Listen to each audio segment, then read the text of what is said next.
nagsubok tungkol sa paghitabo. Busa din na mo after this, punta, ipadayon na to. Kung karon, kung kay birthday karon, sa atong pinalanggang mayor sa siyudad sa Davao, o presidente sa Timog Pilipinas, ako hangyo kaninyo, naunta atong iampo sa labang magagagahong, naunta ang atong presidente.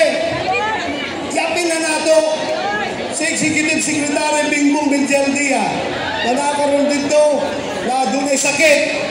Yapin na nato mag-ampo na unta, tagaan sila maayong paglawas, kalantid sa paghuna-huna, o igong katakos para malusutan nila karon ang mga pagsulay na ilang giatubang sa ilang kinabuhi karon. Daghang salamat kaninyong tanan.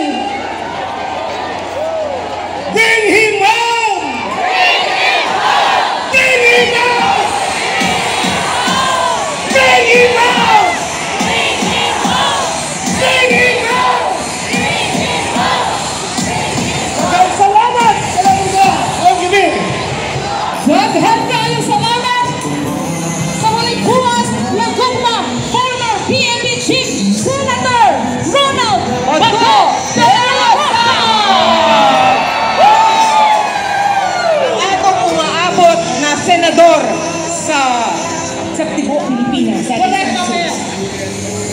And now, of course, we would like to welcome in our midst the former LTFRB Chairman. Please welcome Attorney Martin Delgra. Pilipinas, pwede pa rin ang tunay na Happy birthday, Mayor Rudy! Asa man ka? Ano ba'y pangatana ninyo? Daghan man kay Tadinino? Chris Davao? Magkana lang po ninyo kung kinsay 80 anyos na ninyo nga naadari karon. Sigurado ko na, pero maihap lang sa kutulo. Kagalaw ka nga, no? That is quite unique. Dahil sa katao, ang ato yung we have loved so much for many years. And yet, this is one unique birthday celebration because the birthday celebrant itself is not here. Wala siya din here. Pasina siya sa Mayugan City, Agustan Sur, kaya na po yung birthday celebration dito.